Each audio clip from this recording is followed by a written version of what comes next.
we have seen life-threatening storm surge, as was predicted.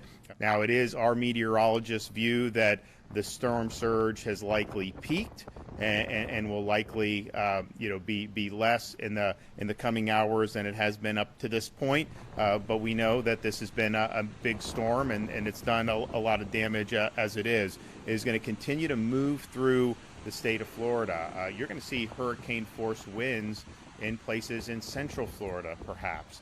It's clearly a very strong tropical storm all the way until it exits the Florida Peninsula in the Atlantic Ocean. Are you guys okay? Now we have a truck issue and the guys are pushing the truck out of the bay. Because why, Chief? It seemed like the truck was going to catch on fire. It was smoking, and we didn't want the station to burn down. That is some major gusts right there. I'm going to guess that was the 155 variety coming through. See the wind starting to take down a few big trees here across the road.